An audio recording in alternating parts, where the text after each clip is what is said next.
Hi all, எல்லாருக்கும் வணக்கம். இன்னைக்கு நம்ம பேச போற டாபிக் என்ன அப்படின்னு சொல்லி பாத்தீங்கன்னா, விவாகரத்து. கல்யாணம் அப்படின்ற ஒரு கான்செப்ட்ல ஏன் போறாங்க? அப்ப இது ஒருவேளை அந்த நீங்க சொல்ற மாதிரி ஒரு உடல் தேவைக்காக மட்டும்தானா? ஏன்னா ஆரம்ப காலகட்டத்துல யோசிக்கும் போது ஒரு ஆதாம் ஏவாளை பத்தின ஒரு கதை நம்ம கேட்கும் போதே பாத்தீங்கன்னா, ஒரு பெண்ணுக்கு ஒரு சிந்திக்கிற செயல் வந்ததுனாலதான் அந்த பெண்ணை கடவுள் தண்டனை கொடுத்தத மாதிரியே ஒரு ஒரு ஒரு ஒரு ஒரு ஒரு ஒரு கதை இருக்குது இல்லையா? அதோட அதை கரெக்டா நம்ம புரிஞ்சுக்கிட்டோம்னா அதுதான் ஒரு பாம்பு ஏதோ பழத்தை கடவுள் ஒரு பழத்தை சாப்பிடக்கூடாதுன்னு சொல்லிட்டு போவார். ஒரு மரத்துல இருக்க பழத்தை சாத்தான் வடிவுல பாம்பு வடிவுல சாத்தான் நீ இந்த பழத்தை சாப்பிடுன்னு சொல்லி ஒரு பொண்ணை இன்சிஸ்ட் பண்ணவும் அந்த பொண்ணு சாப்பிடுறாங்க. சாப்பிடவும் அந்த பொண்ணுக்கு எல்லாம் தெரிய வருது, உடல் தேவை தெரிய வருது. இதெல்லாம் வரும்போது அந்த ஆணுக்கும் அந்த ஆப்பிள கொடுக்குறாங்க. அந்த ஆணும் சாப்பிட்ட உடனே அவங்க ரெண்டு பேருக்கும் இடையிலயும் மூளை ஆக்டிவேட் ஆகி அவங்க ரெண்டு பேரும் சேர்ந்துடுறாங்க. ஸோ அவங்கள இருந்து அடுத்தடுத்த சந்ததிகள். ஸோ இது அந்த சிந்திக்கணும்ன்ற ஒரு ஆற்றல் அவங்களுக்குள்ள அடுத்த நிமிஷம் அவங்க ரெண்டு பேருக்குள்ளயும் உருவான ஒண்ணு உடல் உறவு அப்படின்றதுதான் ஸ்டார்டிங்கா சொல்லுவாங்க. சோ உடல் தேவைதான் அப்ப ஒரு ஆணுக்கும் பெண்ணுக்குமான ஒரு இந்த பந்தத்தை கொண்டு வருதா? உண்மை. அதுல மாற்று கருத்தே கிடையாது. அதாவது அதை தப்புன்னு சொல்லிட்டு சொன்னதுதான் மதங்களுடைய பைத்தியகார்த்தனம். ஆக்சுவலா அடிப்படையில எல்லா உயிரினத்துக்கும் அடிப்படையான ஒரு விஷயம்ன்றது பாலியல் தேவை. பாலியல் தேவைகளை அதை நம்ம சிந்தனையினால நம்ம சிந்திக்க ஆரம்பிச்சதுக்கு அப்புறம் எல்லாரோடையும் இருக்கிறது அப்படின்றது அவசியம் இல்லாதது. அப்ப எனக்கு பிடிச்சவனோட நான் இருக்கணும்னு ஒரு பெண்ணோ, எனக்கு பிடிச்சவனோட இருக்கணும்னு ஒரு ஆணோ முடிவு பண்ணி அவங்க அந்த வாழ்க்கையை சூஸ் பண்ணிக்கிறதுன்றது தானே நடைமுறையா இருக்க முடியும். சோ அதை பெருசா காம்ப்ளிகேட் பண்ணி இப்படிதான் இருக்கணும் பொண்ணு, இந்த ஜாதிக்குள்ளதான் இருக்கணும், இந்த மதத்துக்குள்ளதான் இருக்கணும், இதெல்லாம் இப்படிதான் செயல்படணும் அப்படின்றது எல்லாமே மதங்களும் இந்த அமைப்புகள் பண்ற அட்ராசிட்டி தான் இது. சோ பேசிக்கா பாத்தீங்கன்னா ஒரு கல்யாணமோ ஒரு கல்யாணத்துக்கு காரணமே இரண்டு பேருக்கும், அதாவது இதெல்லாம் கூட சொல்லுவாங்க, it is license to have sex அப்படின்னு தான் சொல்றாங்க. சோ அதுதான் உண்மையும் கூட. இதை தாண்டி அதுல பெரிய புனிதங்கள் அப்படி புனிதம். ஓகே சார், இப்போ இந்த தேவை நீங்க சொன்ன மாதிரி ஒரு 13-14 வயசுக்கு மேல ஆண் பெண் இரு பாலருக்குமே இந்த உடல் தேவை, அதாவது இது இதற்கான ஒரு ஆரம்பம், அதுக்கு தேவையான அந்த ஹார்மோன் சேஞ்சஸ் இது எல்லாமே உடலுக்குள்ள வருது. ஓகேவா? சோ ஒரு திருமணம் மூலமா அந்த பெண்ணுக்கு ஒரு ஆணுக்கு சாட்டிஸ்பாக்சன் கிடைச்சிருது, அவங்களோட அந்த உடல் தேவை அப்படின்ற ஒரு சாட்டிஸ்பாக்சன் கிடைச்சிருது. அது அவங்களுக்கு என்னென்ன டைம்ல தேவையோ, எவ்வளவு நேரம் தேவையோ, அது எல்லாமே அந்த பெண்ணுக்கு அவங்க எக்ஸ்பெக்ட் பண்ற அந்த இது நடக்குதா? ஒரு சாட்டிஸ்பாக்சன் கிடைக்குதா? அட்லீஸ்ட் அந்த உடல் தேவையிலாவது நான் கேட்கறது முதலாவது பாக்குறதும் உடல் தேவைதான். அதிகபட்சமா போறதும் அந்த உடல் தேவைதான். சோ அந்த உடல் தேவையிலையாவது இரண்டு பேருக்கும் ஈக்குவலா கிடைக்குதா? அதுவாவது ஈக்குவலா கிடைக்குதா?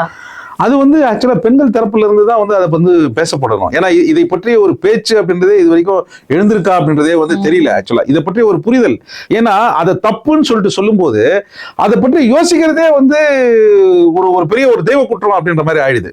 இல்ல, இந்த உடல் தேவைன்றது எப்படி தப்பா மாறுது?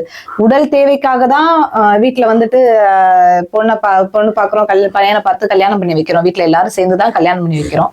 கல்யாணம் பண்ணி வைக்கும் போது அந்த பொண்ணுக்கா இருந்தாலும் பையனுக்கா இருந்தாலும் அந்த முதல் இரவு அப்படின்ற ஒரு சம்பிரதாயம், ஒரு ரிச்சுவல் ஒண்ணு பண்றோம்.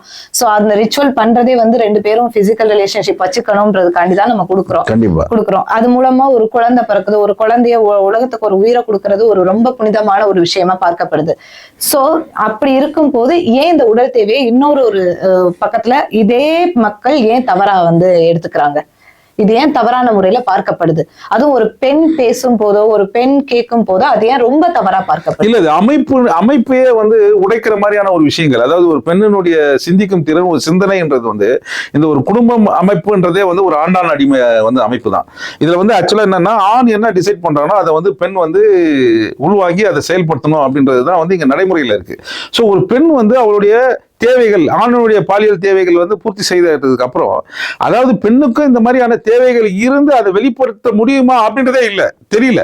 ஆக்சுவலா அவங்க அது வந்து ஒரு தவறாவே நினைக்கிறாங்க. இன்னைக்கும் வந்து ஒரு இந்த மாதிரியான ஒரு ப்ராசஸ்ல இனிஷியேட் பண்றதுன்றது வந்து ஆண்களா தான் இருக்கு.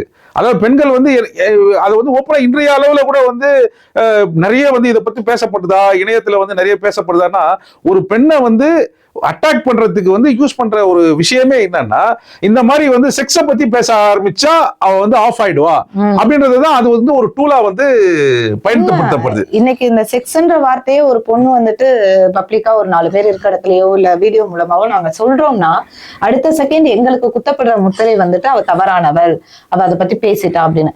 ஆனா அதே சமூகம் தான் எங்களுக்கு வந்து கல்யாணம் பண்ணி நீ வந்துட்டு கணவரோட நீ சேர்ந்திருக்கணும், நீ கணவர் என்னென்ன அவரு உடல் தேவையில அவர் என்னென்ன கேட்கிறாரோ அது எல்லாமே நீ அவருக்கு நீ பண்ணணும் அப்படின்ற ஒண்ணு நீங்க சொல்றீங்க.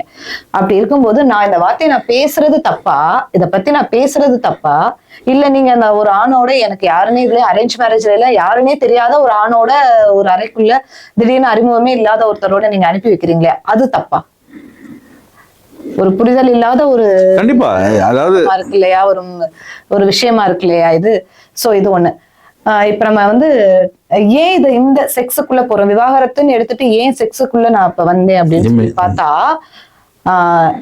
இப்ப நடக்கிற நிறைய இப்பன்னு இல்ல ஆரம்ப காலகட்டத்துல இருந்து இப்ப நீங்க சொன்ன மாதிரி பெண்களுக்கு வந்துட்டு அந்த கருத்துரிமைன்றது வந்துட்டு இன்றளவுல வந்துட்டு முழுமையா தரப்படவில்லை.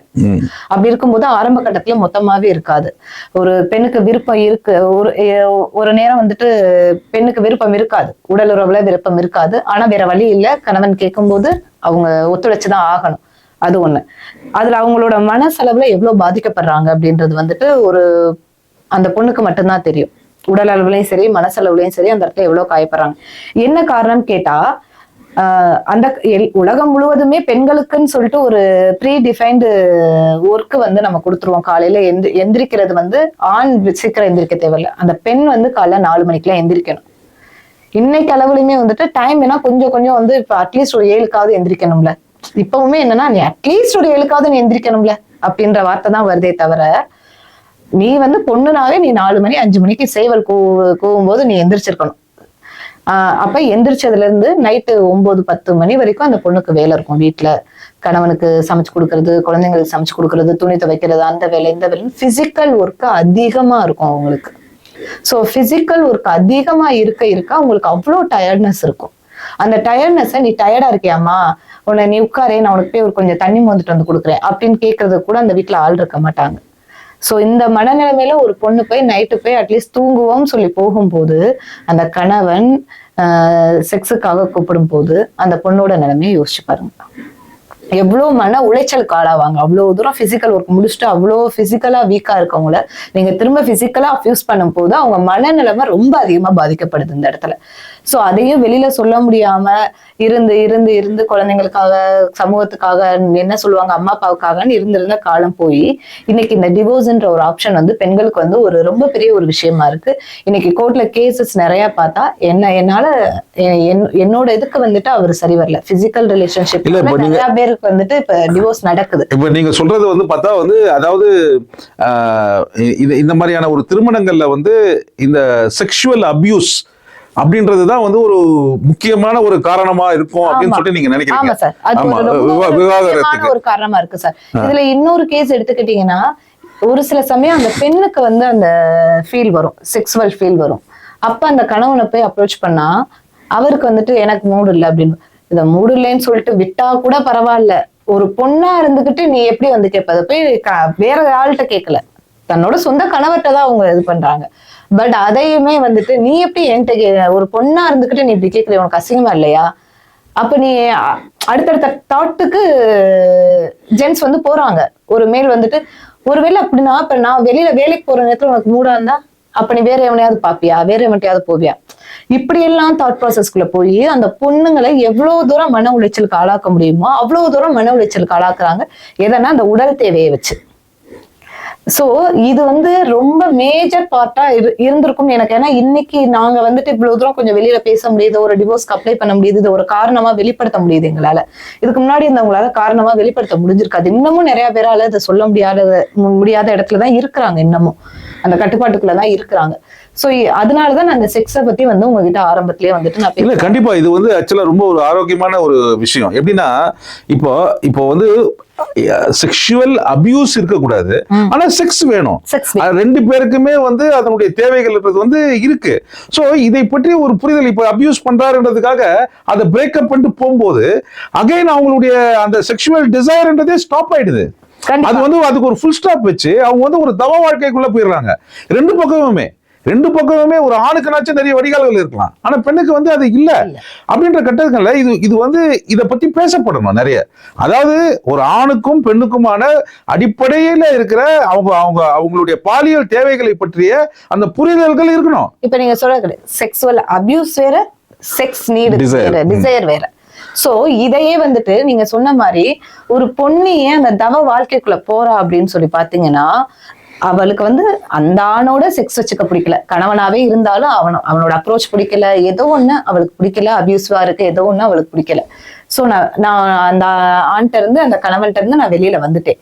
இப்ப எனக்கு வேற ஒரு ஆணோட நான் சேர்ந்திருந்தேன்னா இப்ப போய் நீ என்ன பண்ணிட்டு இருக்க, இதே என் கூட இருந்தா என்ன அப்படின்ற ஒரு கேள்விக்கு வருது. சோ அந்த செக்ஸுவல் அபியூஸுக்கும் செக்ஸுக்குமான டிஃபரன்ஸ் தெரியாம தான் கண்டிப்பா இந்த குழப்பங்கள்லாம் வருது. சோ இந்த வார்த்தைகள்ல இருந்து வெளில வர என்ன, சரி ஓகே நான் வந்துட்டு இப்ப என்ன, எனக்கு வந்து அது ஒரு பெரிய விஷயமே கிடையாது, என்னால செக்ஸ் இல்லாமல இருந்துக்க முடியும் அப்படின்னு ஒரு பாயிண்ட்டுக்கு அந்த பெண் அது வந்து